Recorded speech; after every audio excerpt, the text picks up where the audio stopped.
మర్రి golden diamonds ప్రారంభోత్సవ మరియు అక్షయ తృతీయ ప్రత్యేక ఆఫర్ గా VA పై ఫ్లాట్ 25% తగ్గింపు. Marri golden diamonds, Kukatpally, Hyderabad. Breaking news.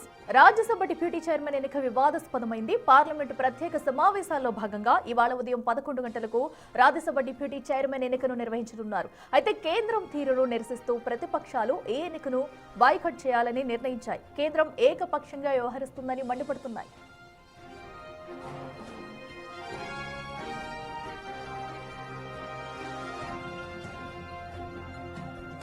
Rajya Sabha deputy chairman గా జేడీయూ ఎంపీ హరివంశ్ నారాయణ్ సింగ్ ను మరోసారి ఎన్నుకునేందుకు రంగం సిద్ధమైంది.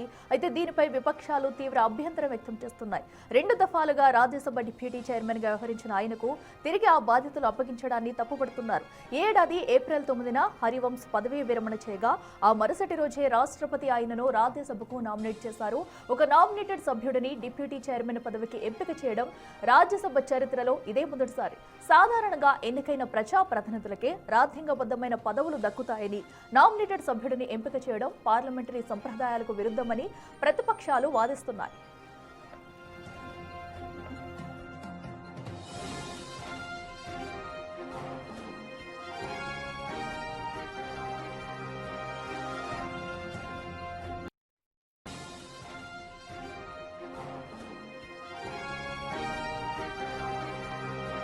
గత 7 ఏళ్లుగా లోక్సభ డిప్యూటీ స్పీకర్ పదవి ఖాళీగా ఉంది. అయితే ప్రతిపక్షాలకు దక్కాల్సిన ఆ పోస్టును భర్తీ చేయకుండా మోడీ సర్కార్ 2019 నుంచి ఆ పదవిని ఖాళీగా ఉంచింది. అయితే డిప్యూటీ చైర్మన్ పోస్టు ఖాళీ అయిన 10 రోజుల్లోనే దాన్ని భర్తీ చేసేందుకు తొందరపడుతుందని కాంగ్రెస్ ఆగ్రహం వ్యక్తం చేస్తుంది.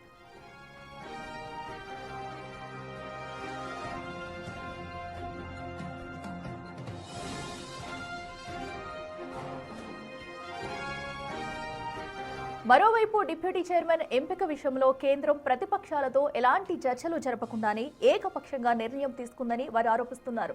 సభలో అందరినీ కలుపుకుని వెళ్లాల్సిన పదవి విషయంలో ఏకాభిప్రాయం కోసం ప్రయత్నించలేదని విపక్షాలు అభ్యంతరం చెబుతున్నాయి. ఈ క్రమంలో మోడీ సర్కారు తీరును నిరసిస్తూ ప్రతిపక్షాలు డిప్యూటీ చైర్మన్ ఎన్నికను బాయ్కాట్ చేశాయి.